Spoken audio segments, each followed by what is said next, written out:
ఇంకో మాట చెబుతాను యోగ వాసిష్ఠంది. పూర్వజన్మ కర్మ అంటాం కదా, ప్రస్తుత కర్మ అంటాం కదా, ఈ రెండూ కూడా పొట్టేళ్లలా దెబ్బలాడుకుంటాయిట. ఏది నెగ్గుతుందో చెబుతున్నాడు చాలా స్పష్టంగా. పరమ ఆత్మవిశ్వాసంతో మీరింటికి ఎడుదురు కానీ అనుమానం వెళ్ళ. ద్వౌహుడా వివయుధ్యేతే పురుషార్థౌ సమాసమౌ.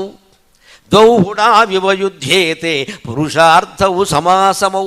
ప్రాక్తనశ్చైహికశ్చేతి శామ్యత్యత్ర అల్పవీర్యవాన్. పొట్టేళ్ల పోటీ ఎప్పుడైనా చూస్తే తెలుస్తుంది. కోడిపందాలు కాదు. కోడిపందాల్లో ఉండే తేడా ఏమిటంటే ఏదో ఒక కోడి పారిపోతుంది వెనక్కి. పొట్టేళ్ల పోటీ, గొర్రె పొట్టేళ్ళు కనుక పోటీ పడితే అవి ఎలా ఉంటాయంటే ఏదో ఒకటి తల పగిలి చచ్చిపోయే వరకు వెళ్ళదండి అక్కడి నుంచి. పొట్టేళ్ళ పందాలు తల పగలాల్సిందే, అంతవరకు పోతండి. ఇలా ఠక్కి ఠక్కి ఠక్కి ఠక్కి గుద్దుకుంటూనే ఉంటాయండి. అంత పౌరుషం వాటికి. సరిగ్గా ద్వౌ హోడా వివయుధ్యేతి. సంస్కృతంలో పొట్టేళ్ళని ఏమంటారంటే హోడాహ అంటారు. హోడాహ, హోడవు, హుడాహ అని ఉంటుంది. హోడా అంటే హైదరాబాద్ అర్బన్ డెవలప్మెంట్ అథారిటీ అనుకోకండి. హోడాహ అంటే గొర్రె పొట్టేలు అని అర్థం అనమాట. ఈ పూర్వజన్మ కర్మ ఏదో ఉంది కదా, మనం దుఃఖం అనుభవించాలండి. ఉదాహరణకి మనకి అది రాసిపెట్టుంది అనుకుందాం. పుత్ర వియోగమో, భార్యా వియోగమో, భర్తృవియోగమో, ధన వియోగమో, పేదరికమో ఏదైనా సరే అదొక కర్మ రాసిపెట్టుంది అనుకుందాం. పూర్వం ఉంది, అది వస్తోంది, తోసుకొని వస్తుంది కదా. ఎలా వస్తుంది తెలుసా? అది మన చుట్టూ తిరుగుతూ ఉంటుందండి జన్మాంతర కర్మ. మనం పరిశుభ్రమైన ఆచారాలు పాటిస్తే, మనస్సులో ఎప్పుడు భగవన్నామస్మరణ చేస్తే అది పైనే ఉంటుందండి, కిందికి రాదండి. దయచేసి ప్రయత్నం చేయండి, దయచేసి ప్రయత్నం చేయండి. వచ్చేసిందని రాకుండానే స్వాగతాలు చెప్పకండి జెండాలు పట్టుకొని. రాలేదు అది, మీరు రాకుండా చేయొచ్చు. పిల్లలు పుట్టే యోగం లేదనుకో. యోగం ఎలా ఉంటుందో తెలుసా? పుట్టవలసిన వాడు ముందు తండ్రి నెత్తి మీద తిరుగుతాడు. తల్లికి సంబంధం లేదు. దయచేసి ఆడాలని ఏమి అనకండి. పిల్లలు పుట్టడానికి కానీ పుట్టకపోవడానికి కానీ, ఆడపిల్లలు పుట్టడానికి కానీ మగపిల్లలు పుట్టడానికి కానీ మగవాడే ఎక్కువ కారణం, ఆడవాళ్ళు కారణం కాదు. శాస్త్రమే చెప్పింది ఆ మాట. గొడ్రాలు అని ఆవిడకు పిచ్చి మాట ఒకటి పుట్టించాం. పిల్లలు లేని మగవాడికి మాట లేదు. పురుషాహంకారం అంటే ఇదే. మరి వీడిని కూడా గొడ్డుమోత అయినా అనాలి కదా. అనరండి ఎవడో. ఆవిడ మాత్రం గొడ్రాలు. ఆవిడ ఇంకా పేరంటానికి వెళ్ళలేదు, పెళ్ళికి వెళ్ళలేదు. అంత అవమానం ఎందుకు చేయాలి? పైగా సైన్స్ అంగీకరించిన విషయం. ఆడపిల్ల మగపిల్ల నిర్ణయించేది మొగాడు కానీ ఆడది కాదండి. X chromosomes, XY chromosomes. Y వెళ్ళి కలిస్తే ఆడపిల్ల మగపిల్లాడు పుడతాడు, ఎక్స్ కలిస్తే ఆడపిల్లే పుడుతుంది. ఈ XY క్రోమోజోమ్స్ మగవాళ్ళలో ఉంటాయి కానీ ఆడవాళ్ళలో ఉండవండి. వాళ్ళని ఎందుకంటే అనడం? లోకు కట్టాం, అంతకంటే ఏం లేదు. ఎక్కడ లోకు కట్టామండి నిజంగానే. ఇక్కడ వాడు ఏ రకంగానూ కారణం కాదు. ఒకళ్ళు గర్భసంచులో ఏమైనా తేడాలు ఉంటే ఉండొచ్చు, వైద్యం చేయించండి, దానికేముంది. బోల్డు వైద్యాలు అమల్లో ఉన్నాయి ఈవేళ. తప్పించుకోవద్దండి ఎవరు. అన్నీ సరైనా సరే, 100 IVFలు DVFలు చేసినా సరే, 100 సంతాన సాఫల్య కేంద్రాల చుట్టూ తిరిగినా సరే, మనకి సంతాన యోగం లేకపోతే సంతానం కలగదు. దాని గురించిన ఆలోచనే వదిలేయాలి ఇంకా. ఎందుకంటే ఆ జీవుడు ఈ తండ్రి శరీరం మీద ప్రవేశించి తల మీద తిరుగుతూ ఉంటాడు. మాస్టర్ CVV గారు యోగ దర్శనంలో చెబుతాడు ఈ విషయాన్ని. ఈ తండ్రి ఎప్పుడు నీళ్లు తాగితే ఆ నీళ్ల ద్వారా లోపల ప్రవేశిస్తాడు, తండ్రి ద్వారా తల్లిలో ప్రవేశిస్తాడు. ఈ తండ్రికి నీళ్లు తాగే అలవాటు లేకుండా విస్కీ తాగే అలవాటు ఉందనుకో, వీడి కర్మగాలినట్టే. అలాంటి వాళ్ళకి విస్కీ పిల్లలే పుడతారు, వాడు అందులో చేరడం. అందుకే ఏమంటారంటే, కొత్తగా పెళ్ళైన దంపతులు ఎప్పుడు తీర్థయాత్రలు చేయాలి. హనీమూన్ కాదు, తీర్థయాత్రలు చేయాలి పుణ్యక్షేత్రాలకి. అది కూడా నది ఉన్న చోటికి వెళ్ళాలి. భద్రాచలం వెళ్ళి గోదావరిలో స్నానం చేయాలి, కాశీ వెళ్ళి గంగా నదిలో స్నానం చేయాలి, ద్వారక వెళ్ళి యమునా తీరంలో మధురా నగరం వెళ్ళి యమునా నదిలో స్నానం చేయాలి, యమునా నదీ తీరంలో ఉండే దేవాలయాలు. అది కూడా మగ ఆడ కలిసి సరిగంగ స్నానం అంటారు. అంటే ఇద్దరూ కలిసి చెయ్యాలి, చేతులు పట్టుకుని చేస్తారు, సరిగంగ స్నానాలు అంటారు. అక్కడ స్త్రీ పురుషులు ఇద్దరూ నీళ్లు తాగాలి. ఆ జీవుడు ఆ పుణ్య నదీ జలాల ద్వారా పురుషుడి గర్భంలో ప్రవేశిస్తాడు. చాలా ఉత్తముడైన కుమారుడు, ఉత్తముడైన కుమార్తె పుడతారమ్మా, సందేహమే లేదా విషయంలో. ఎందుకంటే ఈ శరీరం నీటి నుంచి ఏర్పడుతుంది. సైన్స్ కూడా అంగీకరించగా జీవకణం ఎక్కడుంటుందో నీటిలో పుడుతుంది, గాలిలో పుట్టదు, నీటిలో పుడుతుంది. ఆ నీటి ద్వారా ప్రవేశిస్తాడు. తండ్రి శరీరంతో కలిసి తల్లిలో ప్రవేశిస్తాడు. అక్కడి నుంచి తల్లి శరీరంలో శరీరం ఏర్పడుతుంది.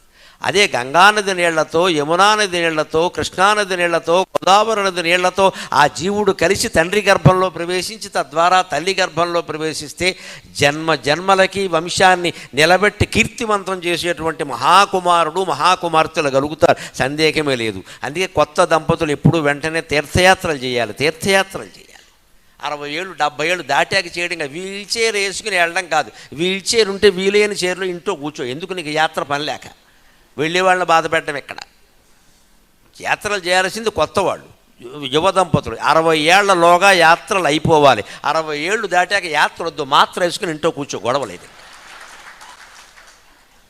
అవి బాగా కలిసి వస్తాయి. అటువంటి సంతానం కలిగితే మంచిదండి. ఊరికే ఈ కుక్కమూతి పిందెలు ఎన్ని పుట్టినా ఒకటే. ఇక్కడ వాడు పుడతాడు 10వ తరగతి దగ్గర నుంచి అన్నింట్లోనూ డింకీలు కొడతాడు, చచ్చి చావాల తర్వాత ఎందుకు పుట్టాడు రా బాబు అని. ఎందుకు వచ్చిన గోలేదు, పుట్టకపోవడమే మంచిది కదా. అందుకని చెబుతున్నారు ఇక్కడ ప్రత్యేకంగా. అంత తాపత్రయపడిపోవలసిన పని ఏం లేదయ్యా. సంతాన యోగం ఉన్నా, ధనయోగం ఉన్నా, దారిద్ర్యం ఉందండి, మన పూర్వజన్మ కర్మ ద్వారా మనకేదో సంపదలు పోయే అవకాశం ఉందండి. ఏ వ్యాపారం చేసినా నష్టపోయే యోగం ఒకటి ఉందనుకుందాం. జాతకం ప్రకారం కూడా చెప్పారు, దాన్ని తప్పించవచ్చు. కంగారు పడకుండా దయచేసి. జాతకాలు చెప్పేవాడు సాధారణంగా ఇది జరుగుతుందని చెబుతారు, కానీ ఇష్టదైవాన్ని స్మరించండి అనే మాట ఉంటుంది. అంటే మీరు దారిద్ర్య యోగాన్ని కానీ ఇతర ఏదైనా దుర్యోగాలన్నింటినీ తప్పించవచ్చు. దేని ద్వారా? ప్రాక్తనశ్చైహికశ్చేతి. నువ్వు ఇప్పుడు చేసేటువంటి జపం ద్వారా, తపం ద్వారా, పూజ ద్వారా, అభిషేకం ద్వారా, నీకు భగవంతుల మీద ఉండే బలమైన విశ్వాసం అనే కర్మ ద్వారా ప్రాక్తన కర్మను మొత్తం తుడిచిపెట్టేయించండి. అనుమానం ఏం లేదు, తుడిచిపెట్టేయించండి. ఇద్దరు దెబ్బలాడుతున్నారు, రెండు కొట్టుకుంటాయి. ఇలాగా ఎంత కొట్టుకుంటే దౌహుడా వివయుధ్యేతే, పొట్టేళ్ళు కొట్టుకున్నట్టు కొట్టుకుంటాయి. ఏమిటవి? పురుషార్థవు సమాసమౌ, సమానమైన బలాలతో ఉన్న పురుషార్థాలు. పాత కర్మ, కొత్త కర్మ. అదే ప్రాక్తనశ్చ ఐహికశ్చేతి. ప్రాక్తన కర్మ అంటే పూర్వజన్మ కర్మ, ఐహిక కర్మ అంటే ఇప్పుడు నువ్వు చేసే పని. ఈ రెండు కొట్టుకుంటాయి, దెబ్బలాడుకుంటాయి. అప్పుడు ఏది గెలుస్తుంది స్పష్టంగా చెబుతున్నాడు. శామ్యత్యత్ర అల్పవీర్యవాన్, అతి తక్కువ బలం కలిగింది ఓడిపోతుంది, ఎక్కువ బలం కలిగింది నెగ్గుతుంది. అంటే నీ ప్రయత్నమే నెగ్గుతుంది మిత్రమా, అనుమానమే లేదు, నీ ప్రయత్నమే నెగ్గుతుంది. ఆ ప్రయత్నం భగవంతుడిని నమ్ముకుని చేయాలి. భగవద్ విశ్వాసం లేని నాస్తికుడు ఎన్ని ప్రయత్నాలు చేసినా ఒకటే దుంప తగ్గిపోతుంది, అనుమానం వల్ల చుట్టుకుపోతాడు. ఎందుకంటే వెనకాల దైవబలం లేదు. మనకేమండి, మనం భక్తులం, భక్తి గురించి మాట్లాడతాం కాబట్టి ఎంతమంది వచ్చారు ఇక్కడ, లేకపోతే వస్తారా?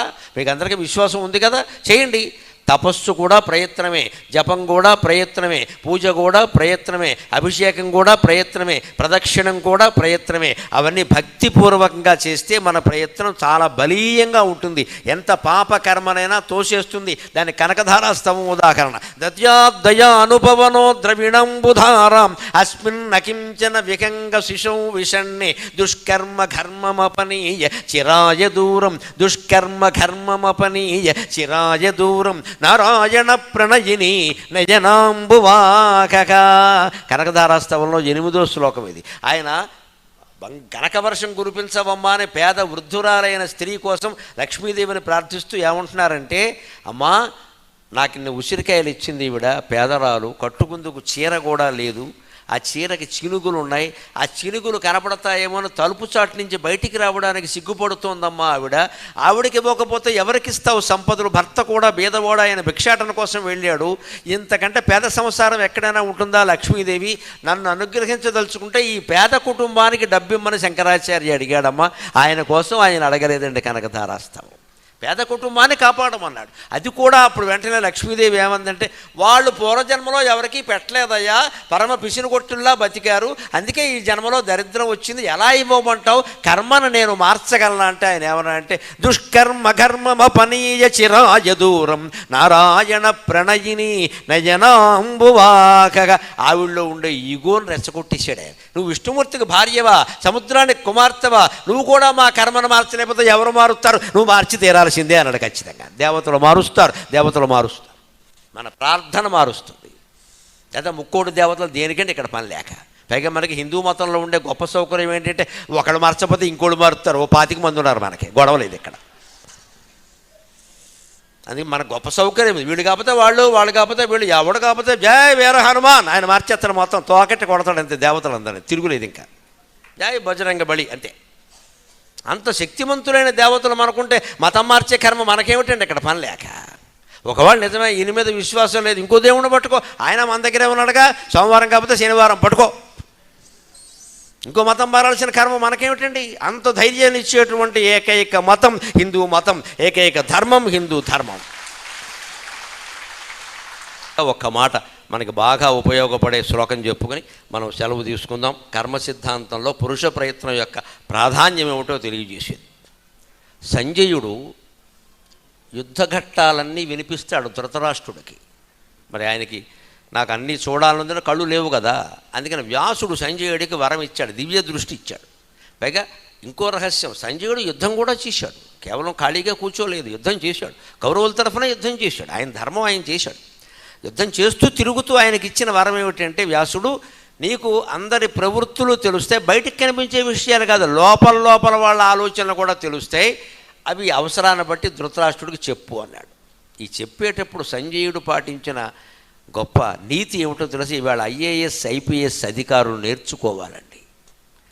పై పాలకులకి ఇష్టం ఉన్నా లేకపోయినా సరే ఐఏఎస్ ఐపీఎస్ వాళ్ళు సత్యం చెబితే ఖచ్చితంగా దేశం బాగుంటుంది, ఖచ్చితంగా దేశం బాగుంటుంది. అది విదురుడు చేశాడు, ఆ పని విదురుడు చేశాడు, సంజయుడు చేశాడు. ఇవాళ దురదృష్టవశాత్తు ఐఏఎస్ ఐపీఎస్ అధికారుల్లో ఎక్కువ మంది ఎలా తయారయ్యారు అంటే, ఆ పాలక వర్గంలో ఉన్న పెద్ద ఆయన ముఖ్యమంత్రో మరో మంత్రో ఏం చెబితే అది అదేనండి, ఏం కాదు, అవదని చెప్పాలి, అధర్మం అని చెప్పాలి, తప్పని చెప్పాలి. దానివల్ల జరుగుతున్నది ఏమిటో అందరికీ తెలుసు. వారు పదవిలోంచి దిగిపోతారు, వీరు జైలుకి వెళ్ళిపోతున్నారు. ఇక్కడ ఎందుకు వచ్చిందండి ఈ గొడవ? దానికి మార్గం భారతం చూపించింది. ఖచ్చితంగా నువ్వు నీతిగా ఉండవయ్యా, నిన్ను నీతి తప్పనవాడు చెప్పాడు. అందుకే సంజయుడు ధృతరాష్ట్రుడి ఘట్టాలు చెబుతూ ఉంటే ఆయన అంటాడు, ఈ సైంధవ వధ జరుగుతుంది 14వ రోజు. సైంధవుడు చనిపోయాడు. సైంధవుడు ఎవరు? ధృతరాష్ట్రుడికి అల్లుడు, పైగా ఒక్క కూతురు, ఒకే ఒక్క కూతురు, నాకు ఒకే ఒక్క కూతురు, దాని మొగుడిని చంపేశాడు. మరి ఈ కూతురు మొగుడు ఎలాంటి వాడు? వీడు 10 మానభంగాలు చేశాడు, ఇప్పటికే 10 మానభంగాలు చేశాడు. మరి వాడిని చంపకపోతే ముద్దెట్టుకుంటారండి? ఆ దుఃఖం లేదు ధృతరాష్ట్రుడికి, మా అల్లుడిని చంపేస్తారు, మా యుద్ధం అని. పైగా ఏమంటారంటే కాలం అటువంటిది, అందరూ పోతున్నారంటే కాలం కాదు, కాలంగా ధృతరాష్ట్ర తప్పించుకునే ప్రయత్నం చేయదు. కాలోయం పుత్ర రూపేణ తవ జాతో విషంపతే న వధ పూజ్యతే వేదే హితం నైవ కథంచనా. కాలం మీదకి ఎంత గెంటేస్తావు ధృతరాష్ట్ర? కర్మ సిద్ధాంతం అంటే నువ్వు అనుకున్నది కాదు. ఏ కర్మ, ఏ పూర్వజన్మ కర్మ, ఏ కాలం ఇందులో లేదు. నీ బుద్ధి పనిచేసింది, వంకర బుద్ధి అని చెప్పాడు ఖచ్చితంగా సంజయుడు. నీ బుద్ధి నువ్వేం చేశావు? కాలోయం పుత్ర రూపేణ తవ జాతో విషంపతే. నువ్వు అనుకున్న పూర్వజన్మ కర్మ దుష్కాలం నీ పెద్ద కొడుకు రూపంలో పుట్టిందయ్యా, నువ్వెందుకు గ్రహించలేకపోయావు ఈ విషయాన్ని? వాడు ఏదంటే చేసేస్తావా? వాడు పేకాడుతుంటే ఆడమంచి ఊరుకుంటావా? వస్త్రాపహరణం జరుగుతుంటే పోన్లేని ఊరుకుంటావా? పోన్లే ఊరుకోవడం కాదండి. ధృతరాష్ట్రుడికి చాలా ఇంట్రెస్ట్, ఏం జరుగుతుంది అని అడిగాడు పక్కవాళ్ళు. వీడికి ఎందుకండి ఈ గోల? పేకాడుతుంటే ఎవరు ఓడిపోయారు, ఎవరు గెలిచారు, ధర్మరాజు గెలిచి, ఇవన్నీ అడుగుతున్నాడు. ఎందుకంటే ఇంట్రెస్ట్ మానిపించచ్చుగా. తన సభలో జోదం జరుగుతూ ఉంటే, వస్త్రాపహరణం జరుగుతుంటే, కళ్ళ ముందు ఘోరం జరుగుతుంటే ఆ పని పాలకుడు ఒక పాలకుడా? వాడికంటే పల్లెటూళ్ళలో పాలకుండనయం కదా కనీసం ఈ పాలకుడు కంటే. ఇన్ని తప్పులు చేసి ఇవాళ సైంధవుడు పోయాడు, దుర్యోధనుడు పోయాడు, కర్ణుడు పోయాడంటే పోరా? కాలం దుష్కాలం దుష్కర్మ ఎక్కడా పూర్వజన్మలో లేదు. ధృతరాష్ట్ర మహారాజా నీ కొడుకులో ఉంది. నీ కొడుకుని నువ్వెందుకు అదుపులో పెట్టలా? పైగా నువ్వు తండ్రిగా సరిగ్గా ప్రవర్తించి ఉంటే ఈ దుఃఖం నీకు ఇప్పుడు వచ్చేది కాదు. సకృత్వా పితృకర్మాణం పుత్రం సంస్థాప్య సత్పథే అని గోప వాచిపోయేలా చెబుతాడమ్మా. ఆయన ఆనాటి ఐఏఎస్ ఐపీఎస్లు ఎంత ధైర్యంగా వ్యవహరించారో చూడండి. సకృత్వా పితృకర్మాణం పుత్రం సంస్థాప్య సత్పథే వర్తేధాయది ధర్మేణ నవ్యసనం త్వాం వ్యసనం నవ్రజేత్ త్వాం వ్యసనం నవ్రజేత్ మహి అంటాడు. నువ్వు తండ్రిగా నువ్వు చేయవలసిన పని చేయాల. మనలో కూడా చాలా తండ్రులకి గుణపాఠంగా ఒక మాట చెప్పుకోవాలి మనం. కొడుకు కానీ కూతురు కానీ తప్పుదారిలో పెడుతున్నారు అంటే వెంటనే ముందు ఫైనాన్స్ కట్ చేసేయాలండి. ఆర్థికం అందనీయకూడదు. క్రెడిట్ కార్డు లాగేసుకోవాలి, డెబిట్ కార్డు లాగేసుకోవాలి, అకౌంట్లు రద్దు చేసేయాలి, రూపాయి ఇవ్వకూడదు. ఆ ధైర్యం ఎంతమందికి ఉంది? అబ్బాయి కాదంటే ఆస్తులన్నీ అమ్మేసుకోవాలి. ఇక్కడ అందుకే చెప్తున్నాను, సకృత్వా పితృకర్మాణం. కొడుకు ఎలా ఉన్నాడు అనేది పక్కన పెట్టబోయా, తండ్రిగా నీ బాధ్యత నువ్వు చేయాలా వద్దా? ఈ బాధ్యత ఖచ్చితంగా మొగాడే చేయాలని ఆడాళ్ళు చేయలేరు. ఇది ఆడాళ్ళు కొంచెం సున్నితంగా ఉంటారు. తల్లి చెప్పలేదు అలాగా, బాధపడుతూ వాడు ఏమైనా చేసుకుంటాడేమో అని బెంగ. చేసుకొని అలా తండ్రి అక్కడ నువ్వు ఉండు. ఆడాళ్ళు సహకరిస్తే చాలా, మా మొగాళ్ళు చేయాలి ఖచ్చితంగా. ఇంట్లోకి రావద్దు, నీ ఇష్టం వచ్చి తాగి తందనాలాడడానికి కాదు, ఇక్కడ పో, బయటికి పో, కప్పులు కడుక్కొని చెప్పాలి. ఏ తండ్రి అయినా ఏ కొడుక్కైనా దుర్వ్యసన పరుడైన వాడికి ఇంట్లోంచి గెంటీసి అలా చెప్పగలిగితే నేను నమస్కారం చేస్తానని నా తండ్రికి ఖచ్చితంగా నమస్కారం చేస్తాను. అది బాధ్యత. మన వాళ్ళు మనకు తప్పుతారు ఏంటండి, మనకు కూడా వాళ్ళతో పాటు తప్పదండి దరిద్రం. ఇక్కడ ఈ మనవాళ్ళు ఎక్కడి నుంచి వచ్చారు? నువ్వు శరీరం లేకపోతే మీ వాడు వచ్చాడా? నువ్వు పెళ్లి చేసుకోకపోతే మీ వాడు వచ్చాడా? నువ్వు పెంచకపోతే మీ వాడు వచ్చాడా? మిత్రమా, దుర్వ్యసనపరుడైన కుమార్తెను కానీ కుమారుడు కానీ ఇంట్లో పెట్టుకుని నిద్రలా పోతామండి సమర్థించుకుంటూ. ఆ ప్రభుత్వం మద్యపానం నిషేధం నువ్వు నిషేధం చేయలేవు, నీ ఇంట్లో ప్రభుత్వం చేస్తుంది. ఎక్కడ నీ ఇంట్లో ఉన్న నలుగురు తాక్కుండా నువ్వు చూడలేవు. ఎక్కడ సూర్యాపేట మొత్తం మున్సిపాలిటీ చేయాలి, ఎవడు చేస్తాడు? ఎవడికి పట్టింది ఇక్కడ? మన ఇంట్లో మనం చేయలేకపోతున్నాం నిషేధం, బయట ఎక్కడ చేస్తారండి? మన కర్తవ్యాలు మనం మానేసాం. దానికి భారతం చెబుతోంది హెచ్చరిక, సకృత్వా పితృకర్మాణం. నీ తండ్రిగా నీ బాధ్యత నువ్వు చేశావా? ఏమిటి చేయాలి? పుత్రం సంస్థాప్య సత్పతే. నీ కొడుకుని మంచి మార్గంలో పెట్టే ప్రయత్నం చేశావా? అది చేయలేదే. వర్తేథా యది ధర్మేణ. నువ్వు ధర్మంగా ప్రవర్తించు ఉంటే నత్వాం వ్రజేత్ వ్యసనం. ఈ దుఃఖం ఇప్పుడు వచ్చి ఉండేది కాదయ్యా. కర్ణుడు చనిపోయాడు, దుర్యోధనుడు చనిపోయాడు, సైంధవ అందరూ చనిపోతారు, నోరు మూసుకుని వినమని చెప్పాడండి. ఇది మనం నేర్చుకోగలగాలి ఖచ్చితంగా. చివరిగా ఒక్క మాట చెప్పి నేను సెలవు తీసుకుంటా. మానవ జన్మకి పరమార్థం తపస్సు, తపస్సు, తపస్సు.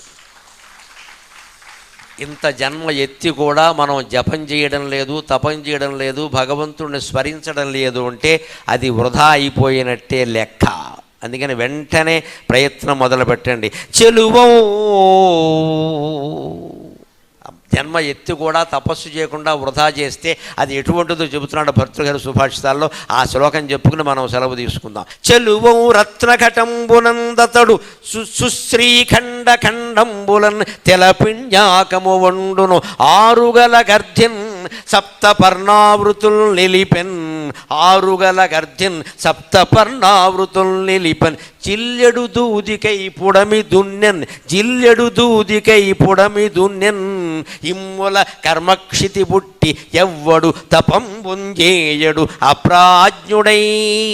అజ్ఞానంతో భారతదేశంలో పుట్టి కూడా జపము తపము రోజు అరగంట సేపైనా ఎవడైతే చెయ్యడో వాడెంత మూర్ఖుడు అంటే, రత్నఘటంబునందతడు తిలపిణ్యాకము వండే. రత్నాలు పొదిగిన బంగారపు పాత్ర పొయ్యి మీద పెట్టేట. జాగ్రత్తగా అర్థం చేసుకుందాం, దుర్లక్షణాలంటే అలా ఉంటాయి. రత్నాలు పొదిగిన బంగారపు పాత్ర పొయ్యి మీద పెట్టేట, కింద మంచి గంధం కట్టెలు పెట్టేట. ఇంత చేసి ఏం వండుతున్నామంటే తెలగపిండి వండుతున్నానని చెప్పేట. తెలగపిండికి ఇంత సీన్ ఉందా? రత్నాల కుండ పెట్టి కింద మంచి గంధం పట్టెలు పెట్టి తెలగపిండి వండుతావా? కనీసం పరవాన్నం వండు. పరవాన్నం వండాలనే ఆలోచన రాలా, తెలగపిండి వండుతున్నట్ట. ఇంత మానవ జన్మ మనకు వచ్చి కూడా భగవత్స్మరణ చేయట్లేదు అంటే మనం రత్నాల కుండలో తెలగపిండి వండుతున్నట్టు లెక్క. ఇంకో మాట చెప్పాడు, ఆరుగల గర్ధిన్ సప్తపర్ణావృతులు నిలిపిన. ఆళ్ళు, రాగులు, సజ్జలు, కొర్రలు లాంటివి ఉంటాయి చిరుధాన్యాలు. అవి గొప్ప పంటలే కాదనేది, అవి బలాన్ని ఇస్తాయి. కానీ వరి పంట మనకి ముఖ్యం కదా. వరి పంటకు ఆళ్ల చేను ఉందిట, దానికి కంచె కట్టాట. దేంతో? శుభ్రంగా ఉన్న కర్పూరపు అరటి పళ్ళ చేను నరికేసి ఆ అరటి బోదలు పట్టుకొచ్చి దీనికి కంచె కింద పెట్టేట. ఆ అరటి పళ్ళు ముఖ్యమా, ఆళ్ళు ముఖ్యమా? ఏం చేస్తున్నావు నువ్వు? ఆళ్ల చేనుకి అరటి బోదలు పెట్టి కంచె కింద కడతావా? ఇంకోటి కూడా ఉంటాడట, మూర్ఖుడు అంటే అలా ఉంటాడు. జిల్లెడు దూదికై పుడమి దున్నెన్. పైడి నాగళ్లతో బంగారపు నాగళ్ళు పెట్టి భూమిని దున్నట్ట. ఎందుకు దున్నుతున్నావంటే జిల్లేడు చెట్లు పండిద్దామని. జిల్లేడు చెట్లు పండిస్తావు పని లేక, మామిడి చెట్టు కూడా లేకుండాను. బంగారపు నాగలి మనకి మానవ జన్మ. దాంతో జిల్లేడు చెట్లు పండించకూడదు. శివుణ్ణి స్మరించాలి, శివుణ్ణి స్మరించాలి, భగవంతుణ్ణి స్మరించాలి. ఆ స్మరణ చేస్తూ మన పని మనం చేస్తే ఏ దుష్కర్మ మన దగ్గరికి రాలేదు. ఖచ్చితంగా మనం విజయం సాధించి తీరతాం. అటువంటి ధైర్యాన్ని ఈ నా ప్రసంగం మీకు ఏమాత్రం ఇయ్యగలిగినా నేను ధన్యుణ్ణి. నాకు ఈ 4 మాటలు నేర్పిన మా అమ్మ ధన్యురాలు. స్వస్తి.